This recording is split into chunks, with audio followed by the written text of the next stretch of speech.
Before we start this video, I need to clarify a few things. I need to say that this is part 1 of the story.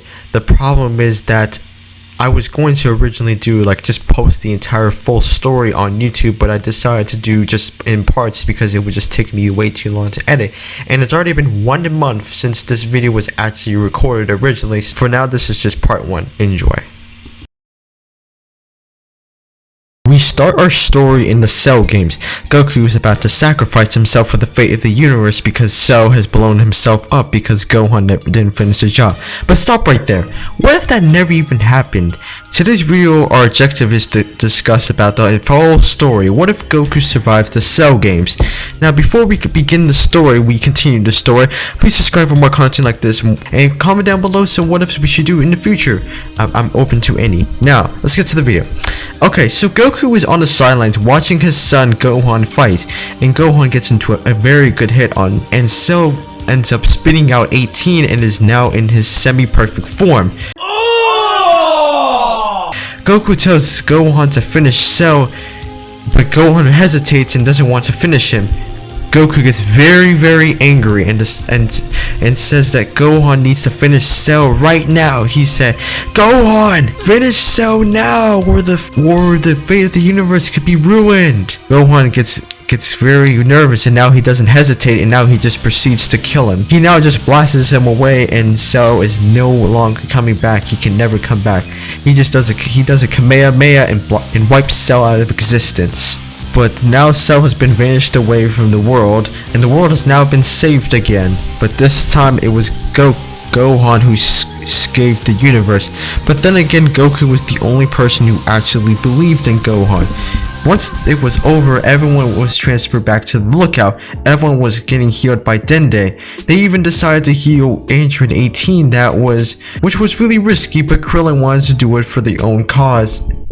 He believes that 18 has some actually good in her, even though she's an android. Vegeta then left first immediately to do his other things. Everyone now goes their own ways to do their things, and they await the new foe. Goku and Gohan now head back to home at the mountains, while Piccolo remains back at the lookout. Goku yells to Chi-Chi, "We're home, Chi-Chi!" Chi-Chi comes out of the house and rushes at Gohan. She hugs Gohan and got very worried and asked if they were okay. Gohan said that, "I'm doing fine, Mom." Chi-Chi then yells at Goku for Chi-Chi then does her Chi-Chi things and yells at Goku for pitting Gohan in the fight against Cell because she specifically said not to put Gohan in the fight and he only could train. But Goku insisted and said that Gohan was stronger than him, and he admitted that he couldn't beat Cell. Chi-Chi was surprised and convinced and was going to make a welcome home meal. And a couple of days later, some action was happening at West City. It was not a new foe, but it was Future Trunks heading back to his time to save his universe, to save his timeline. He said farewell to everyone and he was gone. Vegeta offered a duel to Goku, but Goku said that he couldn't. This next part is now 7 years. Now we're going to the part 2 of the story, the real part 1 of the story. We continue the story 7 years later. In the 7-year time skip, everyone is training to be the best fighter they can be. Gohan has become stronger, but he's also still studied a lot to become a scholar. But at the same time, since Goku is around, he is trained a lot more, and he's still around the same strength as Goku and Vegeta. Now there are a few disclaimers about this. Vegeta is still the same strength he was in the manga, and no, in the anime, Gohan is a lot stronger than he was, but he's still not stronger than. But he's stronger than Vegeta, but he's weaker than Goku. Goku, though, in the problem is that he's a little bit weaker than he was in the anime because you remember he didn't do it. In this case, he's not going to do his training in the other world, and since he didn't die against Cell, and King Kai is still alive, he can always go to King Kai anytime he wants, and everything's fine. So he's never gonna learn some of his techniques, but you'll find out there's a surprise in the middle. Gohan wouldn't have slacked off on his training and trained more often with Goku.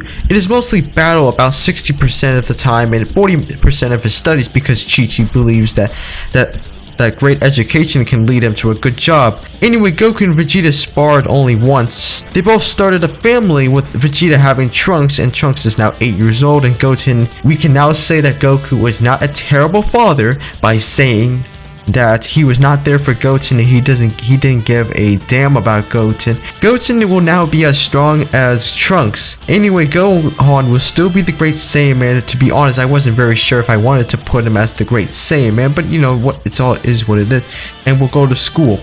He will still meet Videl and be forced to fight in the World Martial Arts Tournament.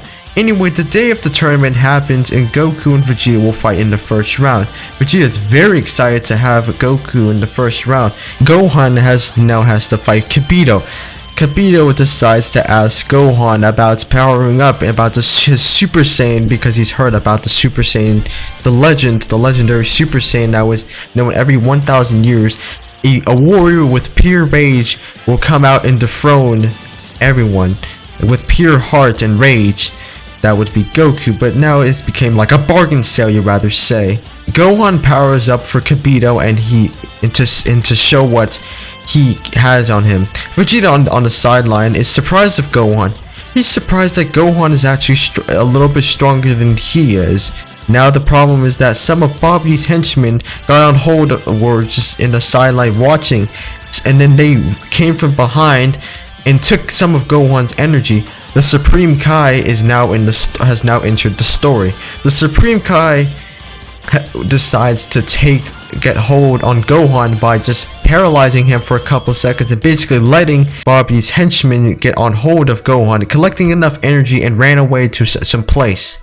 So this next part is interesting. Gohan decides to follow the Supreme Kai and Kibito to lead the way to Babidi's ship, where Majin Buu will probably be revived. Goku decides to tag along, but Vegeta says no because he wants to have his sparring with Goku. Goku said that they can do it later. Vegeta was furious and said that Vegeta decides to tag along and they get to the ship, but the thing is that everyone else flew there, so Gohan, Kibito, the Supreme Kai, and even Videl tagged along for a little bit, and then she went back to the World Tournament. They decided to fly there, but Goku and Vegeta decide to do instant transmission, so Goku tells Vegeta to get on hold of him, basically put a hand on his shoulder and just say farewell to the ship.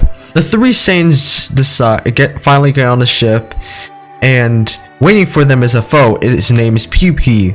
The three Saiyans do rock, paper, scissors to decide who will go first and fight this specific foe. Vegeta wins and fights Pew Pew. Vegeta easily takes care of the foe with 2 punches to blast them away without him actually turning Super Saiyan. He barely broke a sweat. Next up is someone who is a foe, Yakan, who is this time Goku will be fighting him. This is a creature who is able to absorb light energy, you remember? So Goku is a Super Saiyan 2 easily takes care of him. Lastly, we now have Deborah, which is Babidi's best fighter. So now Gohan will fight since it's his turn. It's time to see if Gohan's training has really paid off, because you remember in the manga and also in the anime, he was pretty miserable and he lost to Deborah, and the Buu Saga basically happened because of him. So, you know, then again, it starts off pretty good. It's in Gohan's favor. Gohan and the universe are really on the line. So Gohan now finally turns Super Saiyan 2 and defeats Deborah blasting him away with a Kamehameha. Vegeta was surprised. He was surprised that Gohan could even be stronger than him. It was maddening for him. Anyway, Gohan has saved the universe, and also Buu will never be revived. The ship now gets blown up with Babidi inside by Vegeta. So now the universe has been saved. I know getting the job done is good, but at the same time you gotta have but this is also with logic at the same time. Goku and Vegeta are finally standing next to each other, determined to have their fight. Vegeta was very excited. He wanted to see what Goku learned in the last 7 years. So this time Goku and Vegeta are about the same power level, so it's going to be very interesting. The thing is that Vegeta will not have this Majin symbol, meaning that he will never have Babidi in control of him, so he'll never be Majin Vegeta. At the same time, he does have like the best quotes in Dragon Ball Z. The Gohan decides to go back to the arena back to the World Tournament to meet the others. He has Supreme Kai and Kibito with him, but then Kibito died against Deborah before they started. Everyone asked Gohan why he, Goku, and Vegeta had to leave. Gohan told everything that Goku and Vegeta are back at having a duel, and they'll be back in the area soon. Chi-Chi got very upset that Goku and Gohan didn't win the money, which will be about 15 million Zendi for the first place and second place, and that scumbag that they call Mr. Satan won instead. Goku and Vegeta are having their fight. A serious monster named Majin Buu would have came if he didn't defeat somebody named Deborah. Meanwhile, the duel between Goku and Vegeta are happening. Goku interrupts the battle to show something that he has learned. Goku powers up and says it's going to take him a couple minutes. He is going to show something that he learned during his training on King Kai's planet. And not in the other world, but on King Kai's planet. It took a couple minutes later. His hair is growing yellow. His hair is really long. He has now became the Super Saiyan 3. Vegeta was actually fascinated to see him, but at the same time, he was disappointed that Goku has surpassed him again. But at the same time, Vegeta had a surprising answer and said that, "Okay, Kakarot, you win. You have your own form. But I'm going to not become that Super Saiyan 3. I'm going to show you a transformation that you will never see in your life. I will surpass you one day, Kakarot." But anyway, and yes, you're gonna ask, oh, how did Goku become a Super Saiyan 3? Well, to be honest, it's actually very simple. You know, the fate of King Kai's planet was in risk, but at the same time, he took the chances of nearly blowing up the planet. But at the same time, it didn't do too much harm to King Kai, and everyone's alive on the planet. So Goku's become the Super Saiyan 3, but at the same time, he's not mastered it yet, so it's gonna be very hard for him. At least Goku isn't holding back. And disgraced Vegeta.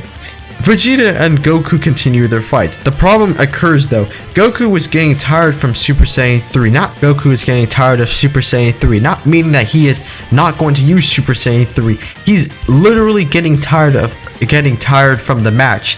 He can't move fast. He's missing a lot of punches, and Vegeta's taking advantage of that and defeats Goku. Not meaning that he just kills him, just gonna knock him out. Even though Super Saiyan 3 is stronger than the Super Saiyan 2, his energy can be drained. More like his stamina can be drained. Cap. So it's bad. It has a cause, but at the same time, it's really bad. This next part is part 3.